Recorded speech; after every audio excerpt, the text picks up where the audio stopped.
انسانی تاریخ گواہ ہے کہ بڑے سے بڑے بادشاہوں کے مقبرے لوٹ لیے گئے، فراعین مصر کی لاشیں عجائب گھروں میں تماشا بن گئیں اور سکندر اعظم کی قبر کا نشان تک مٹا دیا گیا۔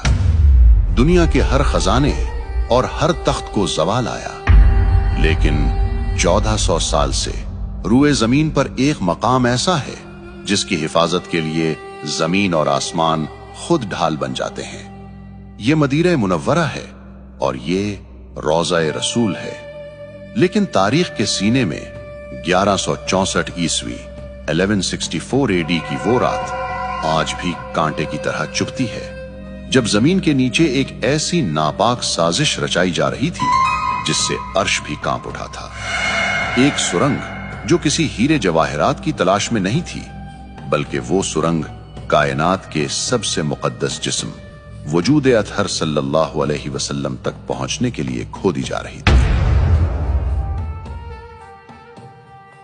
مدینہ سو رہا تھا، لیکن ہزاروں میل دور شام کے شہر دمشق میں ایک بادشاہ کی نیند اڑ چکی تھی۔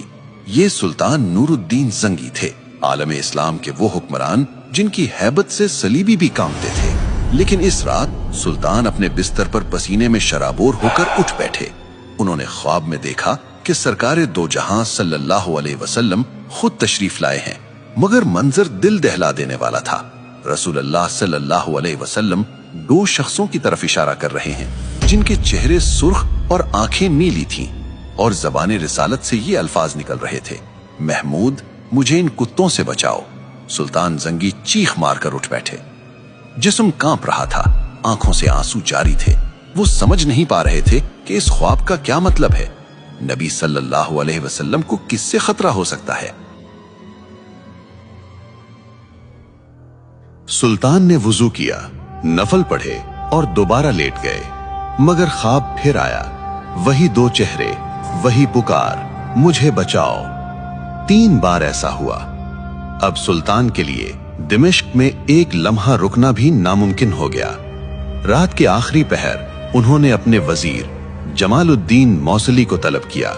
یہ وزیر صرف ایک مشیر نہیں بلکہ ایک صاحب بصیرت انسان تھے۔ سلطان نے روتے ہوئے اپنا خواب بیان کیا۔ وزیر نے فوراً کہا: اے سلطان، آپ ابھی تک یہاں بیٹھے ہیں؟ مدینہ منورہ پر کوئی بڑی آفت آئی ہے، آپ کو فوراً وہاں پہنچنا ہوگا۔ اسی وقت حکم جاری ہوا۔ یہ کوئی سرکاری دورہ نہیں تھا، یہ ایک خفیہ مشن تھا۔ سلطان نے 20 بہترین گھڑ سوار اور بہت سارا مال و دولت ساتھ لیا اور دمشق سے مدینہ کی طرف